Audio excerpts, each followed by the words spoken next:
Perhaps the biggest automotive news of 2023, definitely so far, is HP Tuners has finally cracked the ECU for the C8 Corvette and other cars as well. Let's get into it and see what kind of implications this is going to mean moving forward.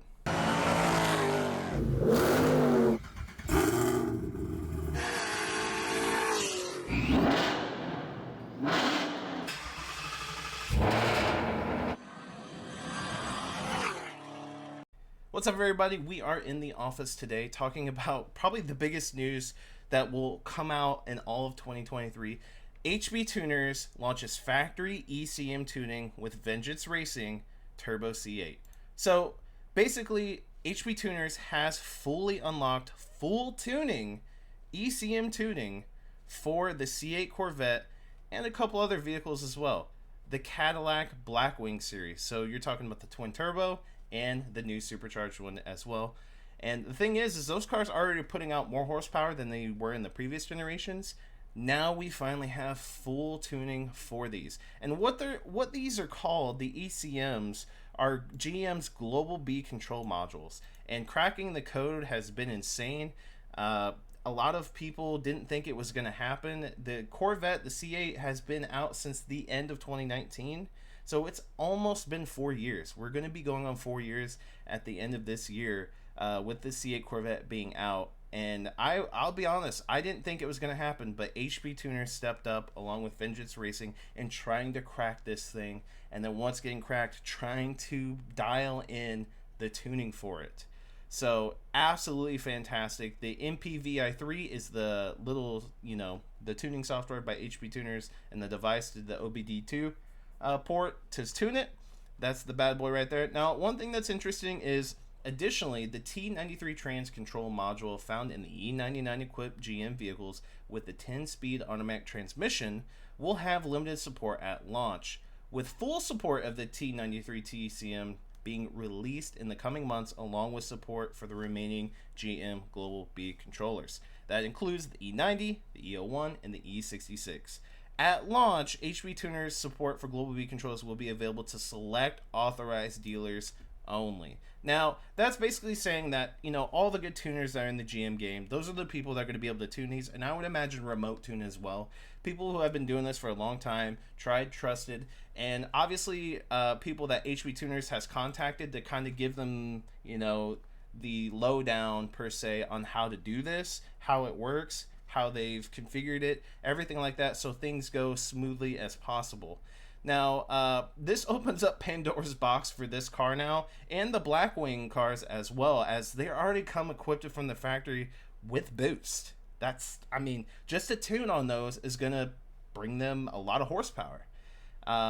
It is also worth mentioning that Vengeance has a twin turbo car that they tuned world's first with the factory ECM using the VCM suite software that we all know and love.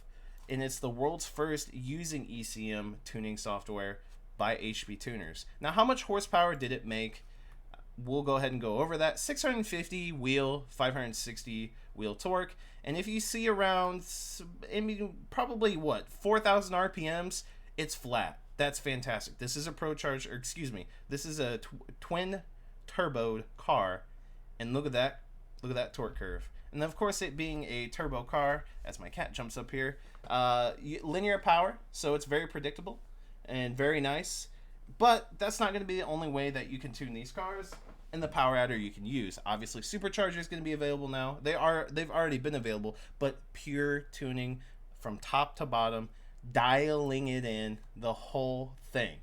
Superchargers and pro chargers also, no piggyback tuning required. And what's funny is that horsepower was made on 6-pound springs in the wastegates on a stock engine in DCT trans. Now, another thing what this full tuning is going to do is it's going to unlock and tell us what are the absolute maximum limits of the stock transmission and the stock engine, and then people are going to find that, and then they're going to start building them, because I just haven't seen anyone build these cars, because using a third-party source to tune it like a Motec, it just doesn't make a lot of sense to dump a bunch of money in the engine and the trans if there's just a little blip or a little glitch in the Motec per se, let's just say, and it just blows everything anyway, and it has nothing to do with the power to begin with.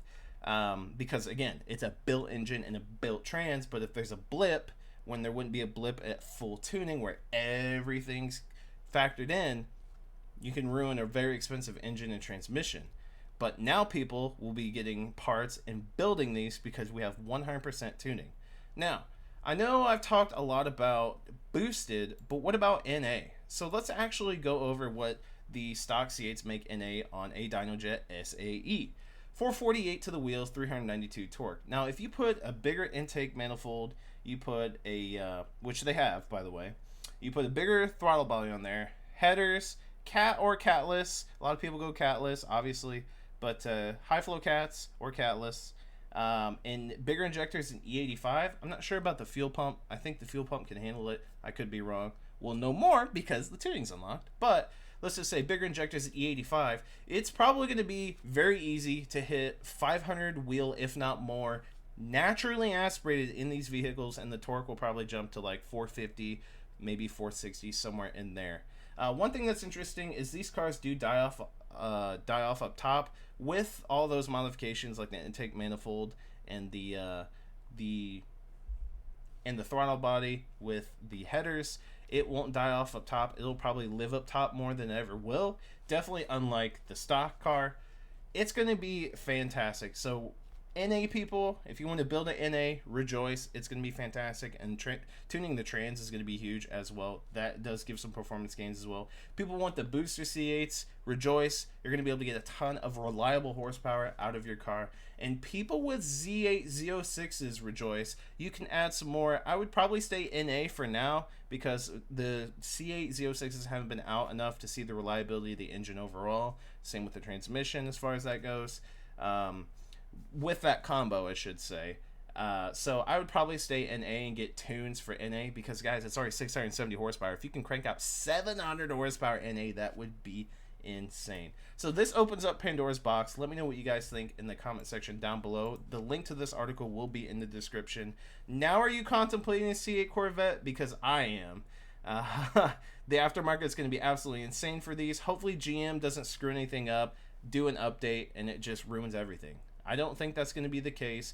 I think GM respects HB tuners. I'm sure they've been in talks with Chevy behind closed doors. We will never know that ever happened. We will never know because of non-disclosure agreements, but I guarantee it's something that has been talked about and they're in agreements with, and it just helps. It helps GM. It really does. It'll help them sell cars because people will be able to modify them. Smash that like button and subscribe if you haven't done so already, and I'll see you guys in the next one.